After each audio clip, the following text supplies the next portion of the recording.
Welcome to Delicious Finances. Our channel is all about providing valuable insights and practical tools to help you manage your business in the exciting world of restaurants, bars, and cafes. In this video, we're diving into the rich, flavorful world of coffee. We'll uncover its origins, explore its unique characteristics, and discover the most exotic beans. Get ready to embark on a sensory journey like no other.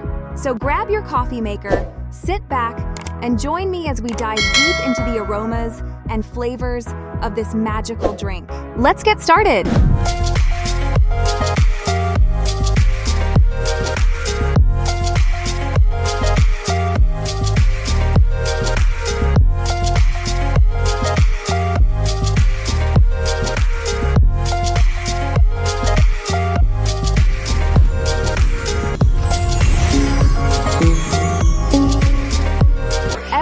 Coffee is an adventure, an opportunity to experience new flavors, aromas, and textures that make us feel more connected to the world around us. Coffee is an expression of the love, passion, and dedication we put into everything we do. It's a journey that awakens the senses and brings people together one sip at a time. From the lush valleys of Latin America to the remote corners of Africa, the coffee is a gift of nature that brings us joy and energy with every cup. These roasted and ground coffee beans are the result of a careful, loving process that starts in the soil, passes through the hands of farmers, and ends in our mugs. Each sip fills us with vitality, offering a moment of connection to the world around us. The coffee isn't just a drink, it's an expression of the love, passion, and dedication poured into everything we do. The coffee seed, also known as coffee, is the precious jewel of Mother Nature, giving life to the most exciting and stimulating drink known to humankind. At the dawn of time, the mysterious coffee plant emerged on Earth. Its origins were shrouded in mystery, with some believing it belonged to the family of Euonymus, or jasmine. However, thanks to the wisdom and keen insight of biologists Carl von Linné and Antoine de Jussieu, the true nature of this unique plant was unveiled. They classified it into the majestic Rubiaceae family and gave it the name Coffea. Over the years, more than 60 varieties of this valuable plant have been identified, of which only a dozen are essential for cultivation. The coffee plant, although not a tree, can grow to an impressive height of 6 to 10 feet, even 16 feet in the case of Coffea Arabica. Its leaves are a glossy dark green and about 4 inches long. Its white flowers, with a sweet aroma reminiscent of jasmine, are a delight to the senses. But the most fascinating aspect of this plant is its fruit, a miracle of nature. The flowers transform into oval stone fruits of intense red color, similar in size and color to cherries. As they ripen, the skin covering the sweet and flexible pulp takes on a garnet hue that radiates energy and vitality. Inside, we find the seeds that interest us. 2 beans with flat and curved surfaces, each coated with a parchment-like skin. Depending on the region where they are grown, they can be green, yellowish gray, or slate gray in color. Of the 10 cultivated species, the most important are Coffea Arabica and Coffea Canephora, better known as Robusta. Both species have their own qualities and are grown in different climates and altitudes. It is estimated that 70% of the coffee consumed worldwide corresponds to the Arabica species, while 30% is Robusta. The fundamental difference between these species becomes apparent during the tasting. While Coffea Arabica is noted for its intense aroma and acidity, Coffea Canephora stands out for giving body to the drink and being more bitter. Let's take a closer look at the main characteristics of each species. The Coffea Arabica, one of the most popular coffee types. The beans are typically oval-shaped, with a pronounced central groove and are larger than Robusta beans. These beans are renowned for their vibrant and complex flavors, making them a favorite among coffee connoisseurs. The Arabica coffee is sweeter and smoother, with notes of fruits, flowers, chocolate, and nuts, though it tends to have a higher acidity. Arabica coffee is generally more expensive than Robusta because it is more delicate and requires specific growing conditions like climate and altitude to thrive. It's typically grown at altitudes ranging between 1,600 and 8,200 feet, with a lower caffeine content compared to Robusta. In Latin America, especially Brazil, is currently the world's leading producer of Arabica coffee. The Coffea Canephora. Primarily cultivated in Africa, Vietnam, and Indonesia, Robusta beans have lower acidity compared to Arabica coffee, resulting in a generally less sweet flavor. Due to its simpler acidity and deeper, stronger flavor compounds, Robusta can have woody or burnt rubber tones.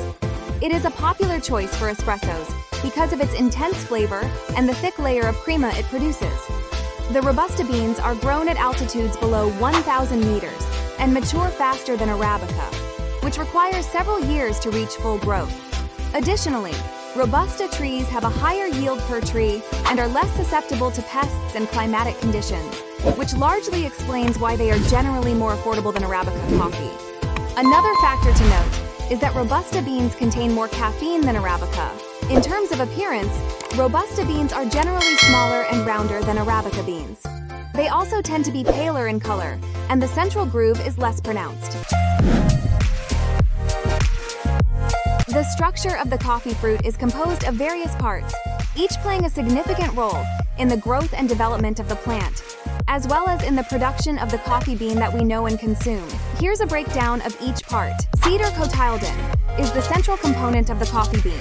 It is located inside the outer shell and is made up of two seeds, joined by a groove or indentation in the center of the flat side. This is the part of the fruit that is widely consumed and traded globally. Once the seed is processed and roasted, we get the coffee we enjoy in various forms, such as ground coffee, espresso, or filter coffee. Embryo is found on the surface of the seed and is essential for the development of a new coffee plant. It contains all the genetic information needed for the growth and formation of the plant's different structures. The coffee bean. Endosperm. Each coffee cherry contains two seeds known as coffee beans. These beans are the part that is consumed and traded. They usually have a hard consistency and a greenish or yellowish color before roasting. Silver skin. Spermoderma. The silver skin surrounds the seed, providing it with additional protection. It is a thin, transparent layer that adheres to the coffee bean. One parchment or hull, endocarp, is one of the two layers that cover and protect the coffee bean. It has a cream color and a hard, brittle consistency when dry. This layer must be removed during coffee processing before it is sold. Mucilage mesocarp is a thick, sticky layer composed of more than 20 layers of cells that cover the two coffee beans. It contains a significant amount of sugars and contributes to the coffee's flavor and aroma during fermentation. White pulp or outer skin, epicarp or epidermis, is the outer layer of the fruit, enclosing all the parts described above. Its color changes as the fruit ripens, ranging from green to yellow, red, or purple. Depending on the variety of the plant, the pulp may exhibit yellow or pink hues. Each of these parts of the coffee fruit plays a crucial role in determining the final quality and flavor of the coffee. From harvesting to processing and roasting, maintaining the integrity and quality of each of these components is vital to producing exceptional coffee.